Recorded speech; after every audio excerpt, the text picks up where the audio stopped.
সেটা সগীরা গুনাহ এবং হারাম। সগীরা গুনাহ এবং কবিরা গুনাহ ৭২টা, এর বাইরে যত হারাম সব সগীরা গুনাহ। সব কি? আর পিতা যদি তার সন্তানকে গালি দেয় সেটা মাকরুর পর্যায়ে যাবে। কিসের পর্যায়ে? উচিত নয়। এক ভাই প্রশ্ন করেছেন, রমজান মাসে মহিলাদের সাথে নিয়ে তারাবির নামাজ পড়ার কতটুকু বৈধতা রয়েছে জানতে চাই। না, মহিলারা একা একই নামাজ পড়বে, তাদের কোনো জামাতের উদ্দেশ্যে তারা বের হয়ে কোথাও যাবে না। জওহারাতুন নাইয়ারাতে এসেছে যে মহিলাদের জামাতের উদ্দেশ্যে নামাজে শরীক হতে, জামাতের উদ্দেশ্যে ঘর থেকে বের হওয়াই মাকরুহ। আর তারাবিহের নামাজ এটা তো সুন্নাতে মুআক্কাদা, ফরজ নামাজই যেখানে জামাত করার কোনো হুকুম তাদের ক্ষেত্রে নেই, নিরুৎসাহিত করা হয়েছে, সেখানে তারাবির নামাজ জামাত করাটা সম্পূর্ণ সুন্নাহের খেলাফ হবে। সেক্ষেত্রে একা একই তারাবির নামাজ পড়বে।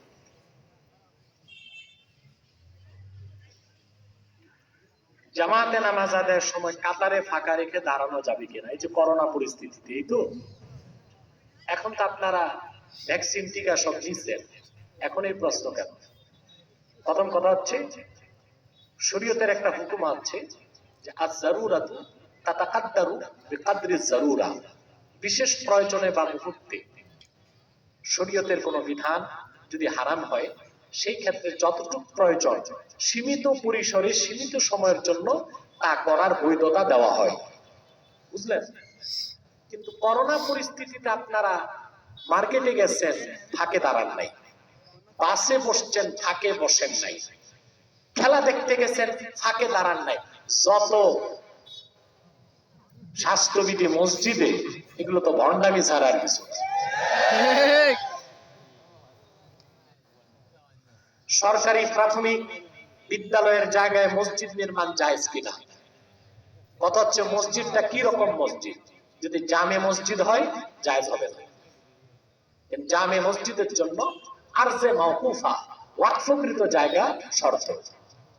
এখন প্রাইমারির জন্য যে জায়গা, ওখানে যদি অস্থায়ী মসজিদ হয় ছাত্রদের জন্য, এলাকাবাসীর জন্য, আর স্কুল কর্তৃপক্ষ যদি অনুমতি দেয়, ওখানে ৫ ওয়াক্ত নামাজও চলবে, জুমার নামাজও চলবে। ইকামতের সময় ইমাম ও মুসল্লিগণ কখন দাঁড়াবে? এই ক্ষেত্রে হানাফিদের ফাতোয়া হচ্ছে ইয়াকুমুল ইমাম ওয়াল মুক্তাদি ইনদাল হাইআলাতাইন ইনদা উলামাইনা সালাসা ইল্লা যুফা। কয়েকটা ফতোয়ার কিতাবের মত আমি আমার মতো বললাম, অর্থাৎ ইমাম মুক্তাদি তখন দাঁড়াবে যখন বলা হবে হাইয়া আলাস সালাহ। কেউ বলেছেন ইনদা হাইয়া আলাল ফালাহ, হাইয়া আলাল ফালাহর সময়। একেবারে বড় তিন ইমামের এই মত, এটাই সুন্নাহ। কথা বুঝতে পারছেন?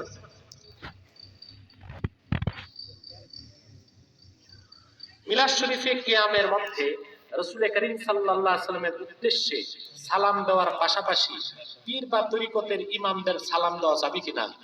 দেখুন, মিলাদ কিয়াম আমরা করি সওয়াবের নিয়তে, ইবাদতের উদ্দেশ্যে। আর মিলাদ কিয়ামের সম্পর্ক আল্লাহ রাসূল সাল্লাল্লাহু আলাইহি ওয়াসাল্লামের আজমত ও মহব্বতের সাথে।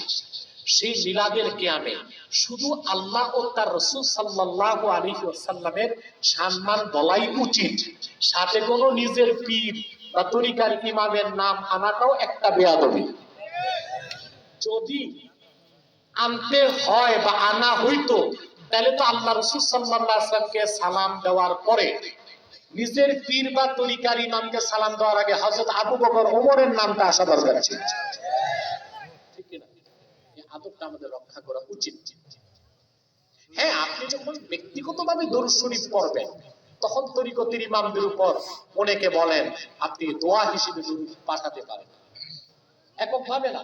আল্লাহ রাসূল সাল্লাল্লাহু আলাইহি সাল্লাম আহলে বায়াত আসহাবে কেরামকে পাঠানোর সাথে নিজের তরিকতের ইমাম যিনি, তাকে আপনি পাঠাতে পারেন। কিন্তু আপনি যখন মিলাদ শরীফে কিয়ামে দাঁড়াবেন, ওই আমলটা তো খাসভাবে আল্লাহর হাবিবের আজমতের সাথে সম্পর্ক রাখে।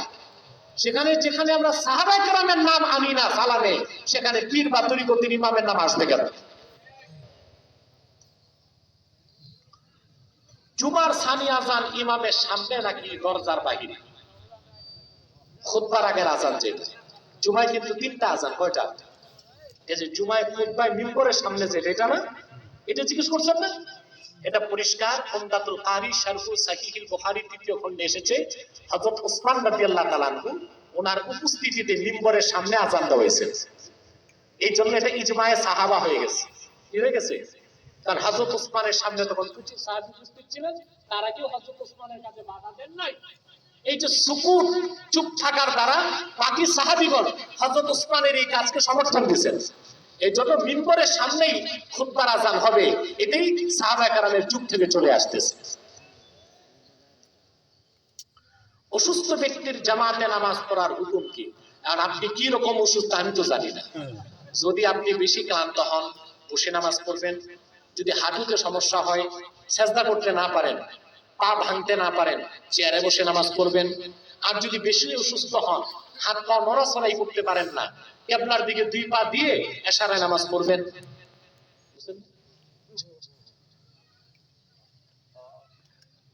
এক ভাই প্রশ্ন করেছেন, আল্লাহ কোথায় আছেন? আরশের উপরে নাকি সব জায়গায়? এত বড় প্রশ্ন করার ধৃষ্টতাও পেলেন কোথায়? আল্লাহ আল্লাহ ফাওকাস সামাওয়াতিস সাবঈ, গোটা সৃষ্টি জগতের ঊর্ধ্বে আমার আল্লাহ সুবহানাহু ওয়া তাআলা। তবে তিনি সব জায়গায় ইলমান কুদরাতান, ইলমান ইলমান। তারপরে কথা আছে, যেমন আমি একটা নাচিস না পাক, বুঝলেন নাই? এখন এইখান থেকে কি প্রশ্ন আছে, আল্লাহ যদি সব জায়গায় ইলমান কুদরাতান থাকেন, আল্লাহ সমস্ত মা ইয়ালিকু মা লা ইয়ালিকু বিশানিহি, আল্লাহ শানের খেলা প্রত্যেকটা কিছু থেকে আল্লাহ পর্দার মাধ্যমে দূরে থাকে। বিষয়গুলো বেশি গবেষণায় যাবেন না। মাথায় যে ভান্ডটা আছে না, মগজ, অতি কুলাবে না। আল্লাহ এত বড়, এত মহান, এত ঊর্ধ্বে।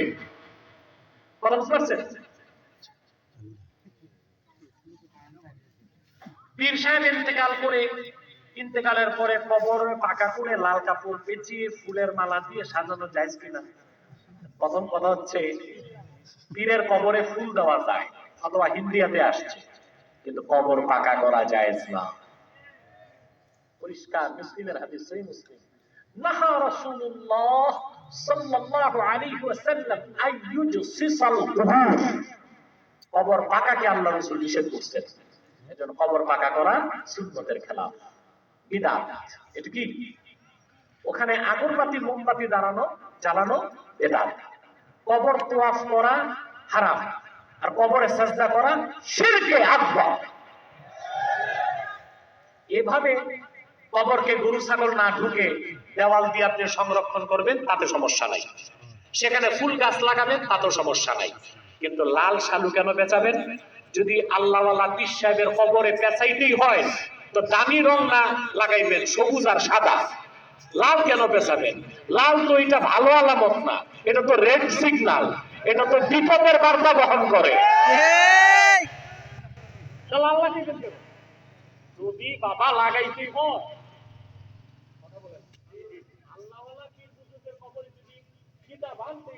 তো রং হওয়া উচিত কি? সবুজ বা সাদা। লাল কেন? লাল এটা রেড সিগন্যাল না? কথা বলেন। সাবধান।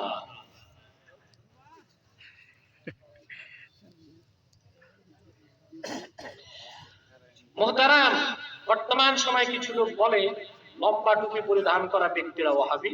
এই কথা কতটুকু সত্য? ভাই, এই টুপি জুব্বা দিয়া মারামারি বন্ধ করেন। বরং যে টুপি পরে না, ওর একটা টুপি পরায় দেয়। যে লম্বা টুপি পরছে, টুপি তো পরছে, হ্যাঁ, হতে পারে তার টুপিটা আকরাবিলা সুন্নাহ না, আকরাবিলা সুন্নতের কাছাকাছি হয় নাই, টুপি তো। যদি টুপিটা কাফের মুশরিকদের সাদৃশ্য না হয়, টুপি তো, এবং সেটা লেবাসুল তাকওয়া তো, করতে দেন তারে। যে টুপি পরে না এরে না টুপি পরাবেন। ওই আগে আপনার সিলেটে খুব যুদ্ধ চলতো, দোয়াল্লিন আর জোয়াল্লিন নিয়ে। আমি এক বক্তার মুখে শুনছি দুই মহল্লাতে মারামারি শেষ, উত্তর পাড়ার লোক দক্ষিণে আসলে পিঠায়, দক্ষিণের লোক উত্তরে গেলে পিঠায়। একজন বাইরের মেহমান, এলাকার দুলাভাই, উনি গেছে বেড়াইতে, উনি মারামারির মাঝখানে বসছে। ওনাকে ধরে কয় তুমি দোয়াল্লিন পড়ো না জোয়াল্লিন? বলে আমি নামাজি পড়ি।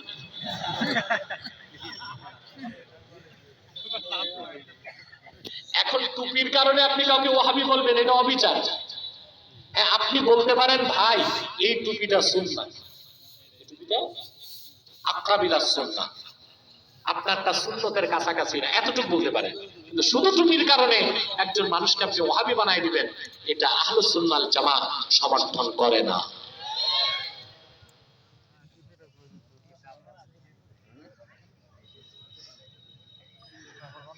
মুহতারাম, বর্তমান সময়ে কিছু লোক জানাজার নামাজের পর মুর্দাকে কবর দেওয়ার পর কবরে আজান দেয়। এ সম্পর্কে দয়া করে বললে উপকৃত হব না, এটাও বেদাত, নাজায়েজ। এখন এই কবরের চার কোনায় যারা আজান দেয় তাদের জিজ্ঞেস করছি, ভাই আজান কেন দাও? বলে সোয়াল জবাবের সময় শয়তান যখন ওয়াসওয়াসা দেয়, আমরা বাইরে আজান দিই যেন শয়তান পালায় যায়। আমার প্রশ্ন, হাদিসে আসছে ভাসর রাতে স্বামী স্ত্রী যখন এক হয় তখনও তো শয়তান যায়, তখন কি একজন বাইরে দাঁড়ায় আজান দিবে?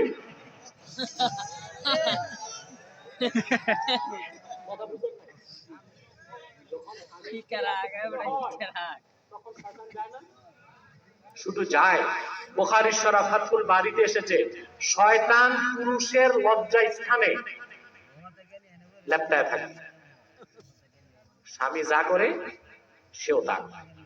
এবং তখন ওই শয়তানের বীর্য যখন মানুষের বীর্যে যায়, ওই সন্তানটা বড় হলে প্রতিবন্ধী হয়, হিজড়া হয়। কি হয়?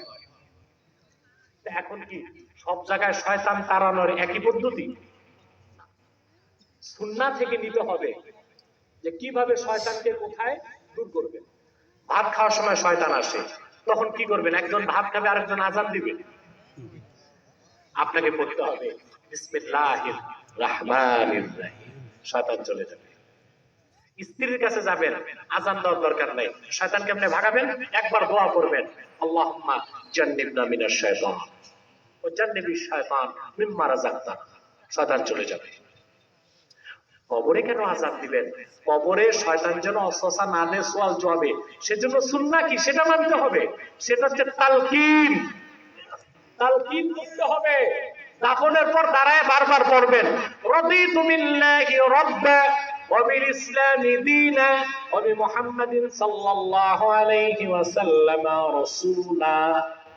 এটা হলো তখন শয়তান আর ওয়াসওয়াসা থেকে মুসলমানকে মারবে না।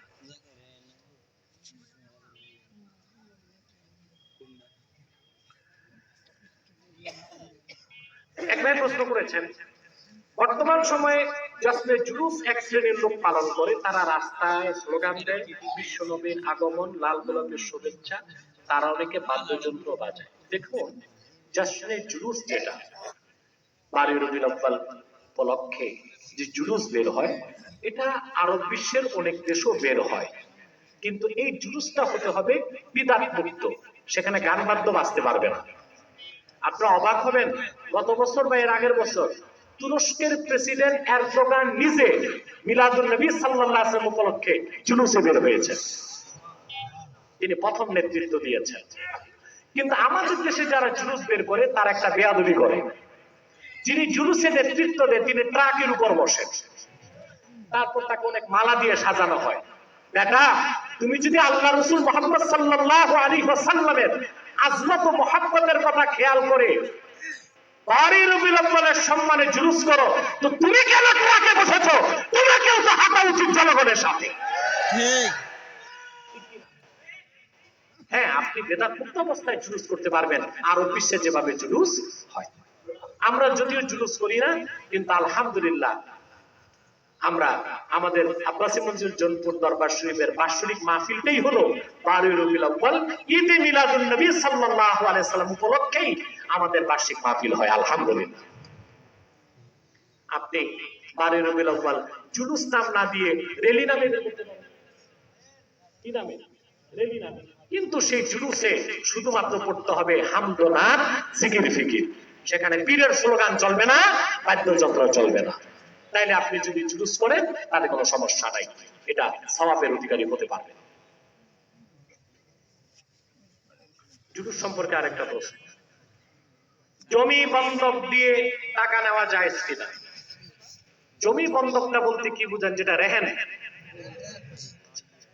আপনারা বাংলাদেশে যে রেহেনটা করেন এটা শারঈ না, শরীয়ত সম্মত রেহেন হয় না।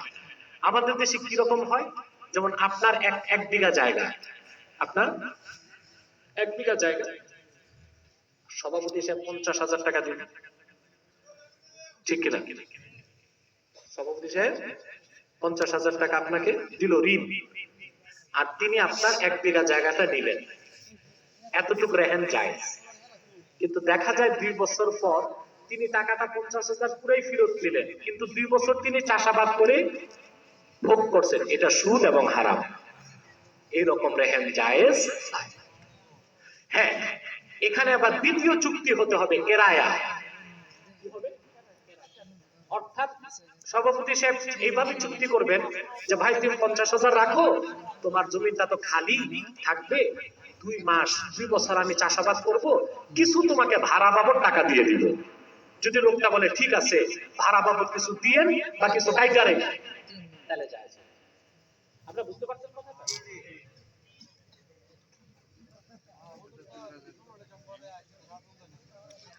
মানুষ মারা যাওয়ার পর আবার নাকি বিভিন্ন রূপ ধারণ করে পৃথিবীতে আসে, যেমন কাক বা অন্য কিছু। এটা মুসলমানের আকীদা না, এটা হিন্দুদের বিশ্বাস। এই পুনর্জন্মের বিশ্বাস যার মধ্যে থাকবে সে কুখ্যাত কাফের, কারণ সে কমসে কম কোরআনের 2000 আয়াত অস্বীকার করবে। মসজিদের ওয়াকফকৃত জায়গায় মসজিদের ইমাম সাহেব তার পারিবারিক কবরস্থান করেছেন, যার ফলে মসজিদ সম্প্রসারণ করলে কবর মসজিদের ভিতরে পড়ে। এমত অবস্থায় মসজিদ সম্প্রসারণের হুকুম কি? দেখুন, অত্যন্ত কঠিন একটা মাসালা। মসজিদের জায়গা যেটা ওয়াকফ হয়েছে, কি হয়েছে? লেখালেখির দরকার নাই। ফতোয়া কাজীখানে আসছে যে ইউটিউবওয়ালা তোমরা এই প্রশ্ন উত্তর নিচ্ছ, কথা বলে না, ক্যাপশন ঠিক মতো দিবা, তোমরা গোলমালটা ক্যাপশনই করো। হ্যাঁ, এই ক্যাপশনটা সমস্যা করে, এটা করো না, কারণ সব জরুরি প্রশ্ন উত্তর। ওয়াকফ কিভাবে হয়? লেখালেখির দরকার নাই। জমি দাতা যদি 2 জনের সামনের উপস্থিতিতে একবার বলে ওয়াকাফতু হাযিহিল আরদা লিল্লাহ, আমি এতটুকু জায়গা আল্লাহর জন্য ওয়াকফ করলাম, ফতোয়া কাজীখানে আসছে, একজন মুসলমান যদি নামাজ পড়ে কিয়ামত পর্যন্ত এই জায়গা মসজিদের জন্য ওয়াকফ হয়ে যাবে। ওই মসজিদের জায়গা খালি থাক, মসজিদ থাক, ওখানে মাদ্রাসাও করা যাবে না, কবর করা যাবে না, বাগান করা যাবে না, কিছুই করা যাবে না।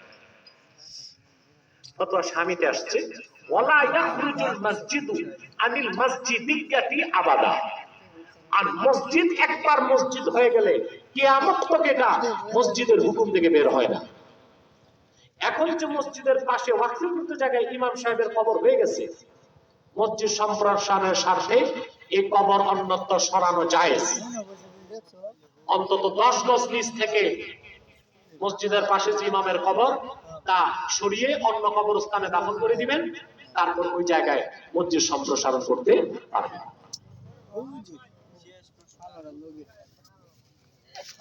শুক্রবার খতিব সাহেব মসজিদের মিম্বরে বসে ওয়াজ নসিহত করেন, তখন থেকে কি নামাজ পড়া বন্ধ থাকবে? জি, কারণ ফাতোয়া হচ্ছে কোন ইবারতে আসছে, কোন ফাতোয়ায় ইদা সাইদাল ইমাম, কোন ইবারতে আসছে ওয়া ইদা খারাজাল ইমাম, ইমাম যখন বের হয়ে যায় হুজরা থেকে। আর কেউ বলেছেন মিম্বরে যখন বসে যায় লা সালাতা ওয়ালা কালামা ওয়ালা সালামা ওয়ালা রাদ্দাস সালাম, তখন থেকে নামাজ পড়া যাবে না, সালাম দেওয়া যাবে না, জিকির করা যাবে না, সালামের জবাব দেওয়া যাবে না। সুবহানাল্লাহি বিহামদি, এত আর এটা থাক না। রাতও বেশি হয়ে গেছে।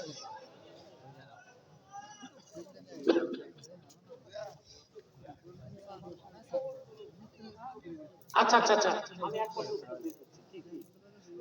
আচ্ছা আচ্ছা, তুমি দাঁড়িয়ে থাকো এটা নিয়ে। আমি খুব দ্রুত উত্তর দিচ্ছি। এই আসা, বসে মাসের সাথে বান দিয়া বসো। এই তো বলা যাচ্ছে।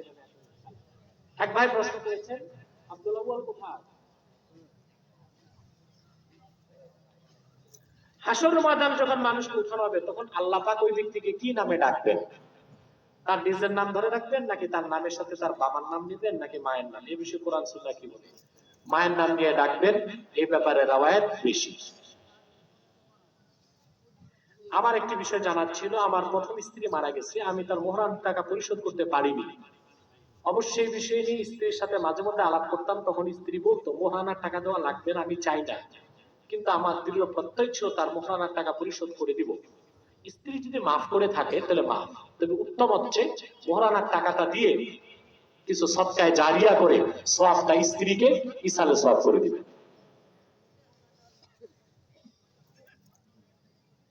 সাম্প্রতিক মুসলিম হিন্দুদের যে সাম্প্রদায়িক দ্বন্দ্ব, এর মাধ্যমে কি গাজওয়াতুল হিন্দ সূচনা হবে? হতেও পারে, তবে নিশ্চিত করে বলা যায় না। তবে এটা নিশ্চিত গাজওয়াতুল হিন্দ বাকি আছে। কথা বুঝতে পারছেন? সেটা এই ব্যাপারে আমার আব্বাসি টিভি লিমিটেডে ডকুমেন্টারি আছে গাজওয়ায়ে হিন্দের ব্যাপারে, দেখে নেবেন। এক ভাই প্রশ্ন করেছেন, ইহুদিদের লাশ দেখে রাসূল সাল্লাল্লাহু আলাইহি ওয়াসাল্লাম দাঁড়িয়ে গিয়েছিলেন কেন? এ থেকে আমাদের শিক্ষা কি? দেখুন, এই হাদিসের ব্যাখ্যা বুঝতে হবে, বুঝলেন?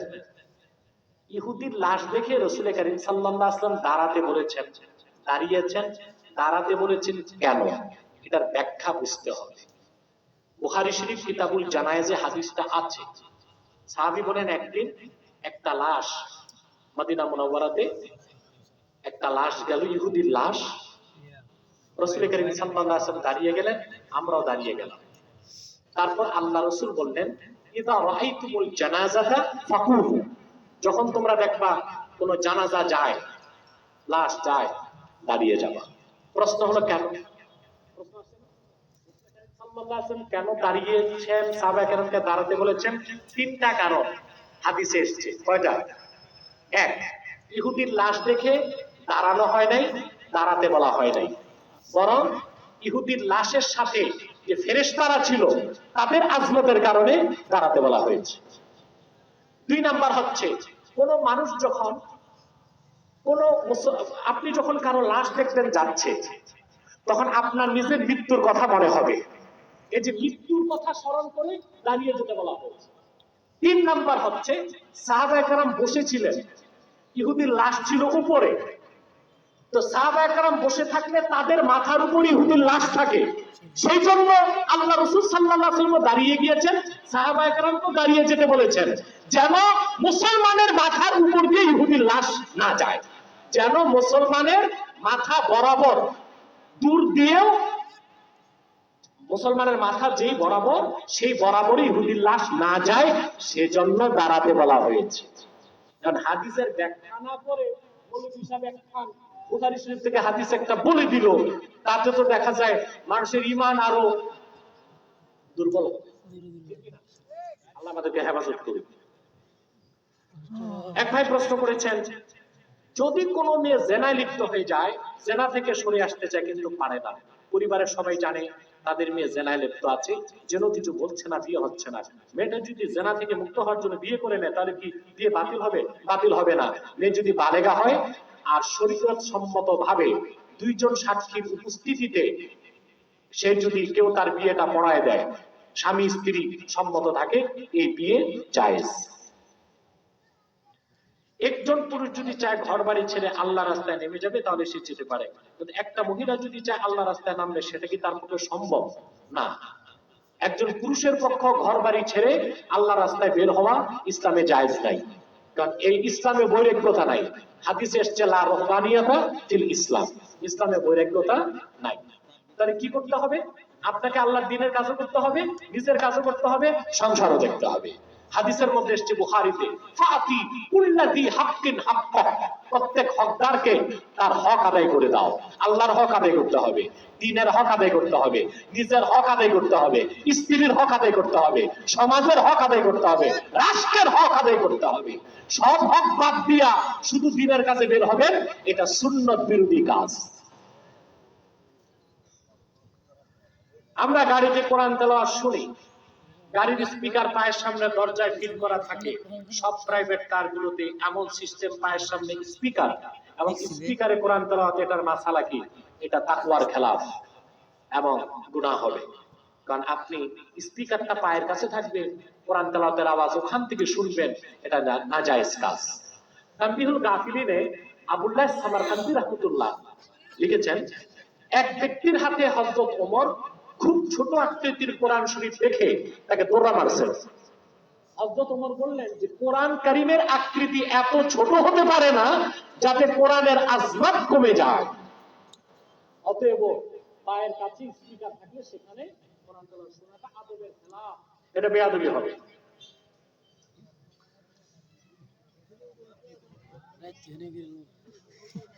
সাম্প্রতিক ফেসবুকে আমার দৃষ্টিতে আসলো, সেটা হচ্ছে কুমিল্লা দাউদকান্দির সরকারি কর্মকর্তা তার ফেসবুক পেজে পোস্ট করেছে, গান বাদ্য হারাম, এটা নাকি কোরআনের কোথাও নাই। যারা হাদিস ও মাযহাবের দোহাই দিয়ে গান বাদ্যকে হারাম করে, কোরআনের কোন সূরার কোন আয়াতে গান বাদ্যকে হারাম করা হয়েছে তাদের কাছে উনি জানতে চান। সরকারি কর্মকর্তা, এই লোক সারা জীবন পড়ছে কি? স্কুল থেকে শুরু হয়েছে তার শিক্ষা সুদ আর ঘুষ। কিভাবে? অঙ্ক পাটিগণিতে পড়ছেন না আপনারা? পাটিগণিতে কি ছিল? যে কলিমুদ্দিন সলিমুদ্দিনের কাছে 10 টাকা হারে 100 টাকা ঋণ দিল, সুদে আসলে 3 বছর পর কত দিবে? যে সরকারি কর্মকর্তা এই সুদের বিদ্যা শিখতে শিখতে বিসিএস পাস করছে, তারপর ঘুষ দিয়া চাকরি নিছে, সে কোরআন হাদিসের কি বুঝে? বরং কোরআন হাদিস থেকে ফতোয়া দেবার অপরাধে ওই সরকারি কর্মকর্তাকে দররা মারা দরকার। কোরআন কারীমের কোথায় গানকে হারাম করা হয়েছে সে পায় নাই। সূরা লোকমানে আল্লাহ বলেছেন, ওয়ামিনান নাসি মাইয়াশতারি লাহওয়াল হাদিস লিয়ুদিল্লা আন সাবিলিল্লাহি বিগাইরি ইলম ওয়া ইয়াত্তাখিযাহা হুজওয়া। এই আয়াতের ব্যাখ্যায় 27 জন মুফাসসির একমত, আল্লাহ তাআলা লাহওয়াল হাদিস বলতে গান বাদ্যের কথা বলেছেন। অথবা গান বাদ্য হারাম, গান বাদ্য হারাম কোরআন কারীমের সুস্পষ্ট আয়াত দিয়ে প্রমাণিত এবং অসংখ্য সহিহ হাদিস দিয়ে তা প্রমাণিত। শায়খ, কোন পুরুষ বা মহিলা বিবাহ বহির্ভূত জিনা করলে পরবর্তীতে তারা বিবাহ করলে তা শরীয়তে সম্মত হবে কিনা? তাদের পাপের জন্য তওবা করলে তা কবুল করলে তা কবুল হবে কিনা? জি, পরবর্তীতে তারা যদি তওবা করে শরীয়ত সম্মতভাবে বৈধ জীবনে আসতে চায়, সেই সুযোগ আছে, এবং তওবা করলে আল্লাহ তাআলা তাদেরকে মাফ করে দিবেন।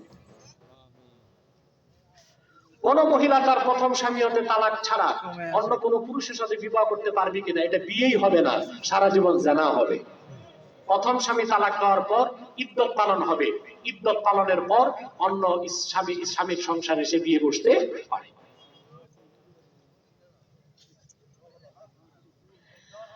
প্রশ্ন, আমাদের গ্রামে একটি পুরাতন মসজিদ আছে, সেখানে নামাজ হয় না। 300 হাত দূরে আরেকটি নতুন মসজিদ আছে, সবাই নতুন মসজিদে নামাজ পড়ে। পুরাতন মসজিদটি প্রায় 3 বছর যাবত পড়ে আছে। ওই মসজিদটি ভেঙে ওখানে হেফজ মাদ্রাসা করা যাবে কিনা? মসজিদকে মসজিদের হুকুমে রাখতে হবে, তবে সেখানে হেফজখানা বা মক্তব চালানো যেতে পারে। আমাদের কোন এক মসজিদে খতিব সাহেব নামাজ পড়ান, ওনার বাড়ি আমাদের গ্রাম থেকে